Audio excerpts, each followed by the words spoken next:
he was who he was and needed the woman that he was with to represent him in a certain way. But would he have been different if I could have said, "Don't do that. I don't like it"? At the age of 78, veteran star Sally Field shocked the public when, in a conversation with Variety, she revealed that there were 7 male actors who made her long so much that she was ready to let them do anything. That list included not only legendary screen icons, but also men with complicated private lives, from one whose wife left him because of excessive needs to another who was entangled in multiple affairs despite being married, and even a legend rumored to share unusual curiosity with fellow actors. It was precisely those darker shades that turned them into irresistible attractions, leaving Sally both trembling and longing. So, who exactly were the men who stirred her heart? And did Sally have to pay any price for getting close to such controversial figures? Chapter 1. James Garner, the gentleman who pulled Sally Field into a whirlwind of emotions. In America's eyes, James Garner was always the symbol of elegance, a loyal gentleman married to Lois Clark since 1956. Yet behind that seemingly calm household was a string of rumors that shook Hollywood many times. Those contradictions explained why Sally Field, usually so private, openly admitted there were moments when she just wanted to be with Garner, even if only for a single night. Back in 1963, during the filming of The Great Escape in Germany, the Daily Mail unexpectedly published blurred photos showing Garner leaving Bayerischer Hof Hotel in Munich several times with supporting actress Elga Anderson. At the time, Garner was praised as America's model husband, so the news stunned audiences. MGM had to hold a press conference while Garner calmly told reporters, "I just went out for dinner, don't exaggerate." But European tabloids quickly fired back with biting headlines, "The Decent American Gentleman." Not exactly. In 1971, just as things seemed to calm down, Hollywood was rocked again by an investigation from the Los Angeles Free Press. Journalist Joe Hyams claimed he had received a handwritten letter from a Chateau Marmont hotel staffer accusing Garner of meeting singer-actress Connie Stevens in secret late at night. Garner's management denied it immediately, but weeks later, CBS's 60 Minutes reignited the story, shaking his image as the perfect man. By the 1980s, the rumors grew even stronger. During the 1985 filming of Murphy's Romance in Arizona, the crew whispered about the strange chemistry between Garner and Sally Field. Rex Reed from the New York Post recalled that in one scene, Garner hugged Sally so long the director had to cut 3 times. The crew laughed, but Sally blushed uncontrollably. A lighting technician told Entertainment, "Tonight, I've never seen Sally lose composure like that." Clearly, something beyond the script was happening. Things didn't stop there. In August that year, the National Enquirer cited anonymous sources claiming Garner and Sally secretly drove to the Biltmore Hotel in Phoenix late at night. Though no photos surfaced, the rumor was enough to fuel non-stop chatter.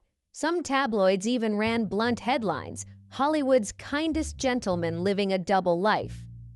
What made the public even more curious were the whispers about Garner's endurance. Since the late 1970s, many actresses hinted he had unusually high energy. By 1986, People ran a piece titled "Iron Gentleman," alluding to his remarkable stamina. A former film assistant even said on Larry King Live, "During filming months, I'd never seen Sally laugh so much. People said Garner made women feel like they were the only one, even when the cameras stopped." For Lois Clark, his wife, it was a wound that never healed. Vanity Fair in 1995 quoted a friend saying Lois once broke down at a charity event when asked about Garner and a younger actress. Lois remained silent, but that silence only fueled curiosity. Perhaps she already knew the truth.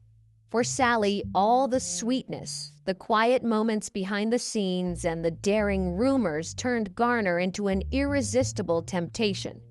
In a 1993 Los Angeles Times interview, she admitted, Sometimes I forgot I was an actress. I just wished he wouldn't let go of me. That paradox, safe yet dangerous, made Garner the gentleman who once tempted Sally to give up everything. But after Garner, Sally's life crossed paths with a star who was even more explosive, reckless, and bold. Chapter 2. Burt Reynolds, the global icon who never slept alone. In the 1970s, America was almost obsessed with Burt Reynolds. With his thick mustache, mischievous eyes, cocky smile, and athletic body from years of football, he became the dream man of millions. In 1972, Cosmopolitan shocked the world with Burt's nude photo on a bearskin rug, an image still considered one of the boldest moments in magazine history.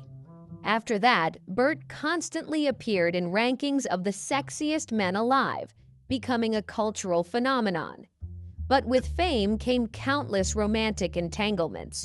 In 1972, the New York Post reported that Burt was seen leaving the Plaza Hotel with actress Jill Clayburgh, despite his relationship with legendary singer Dinah Shore, who was 20 years older.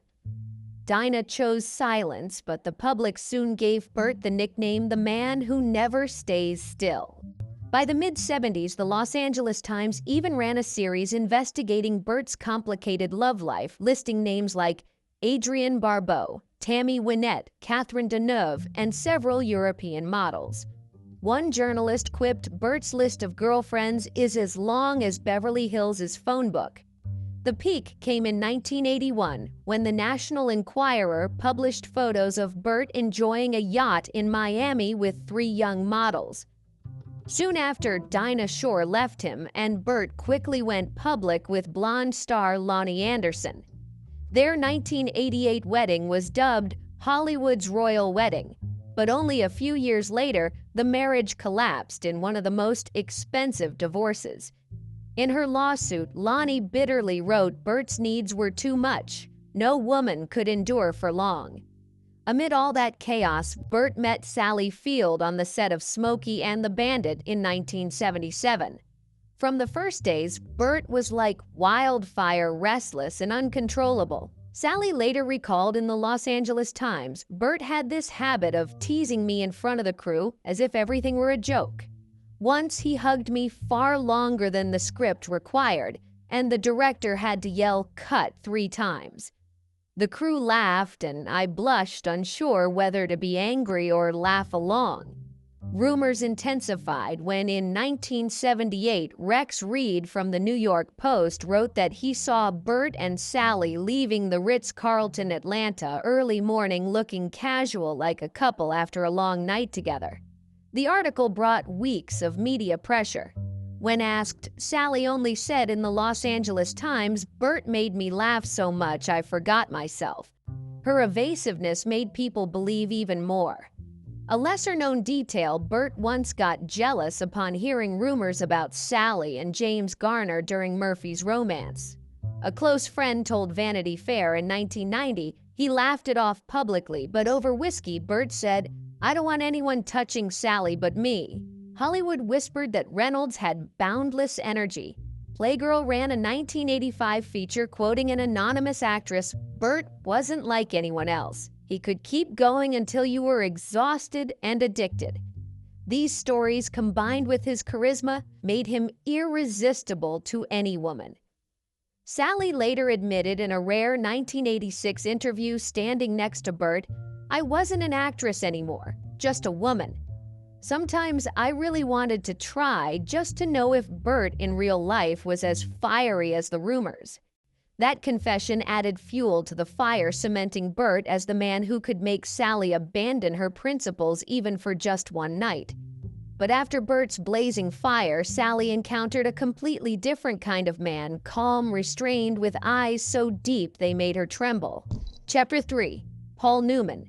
The blue eyes that made Sally want to run into his arms. I had this very weird way of handling my tension at working with Paul. I wanted it out of the way. The way I combated it. Just one look from Paul and I forgot everything. I couldn't remember my lines, not even the cameras. My heart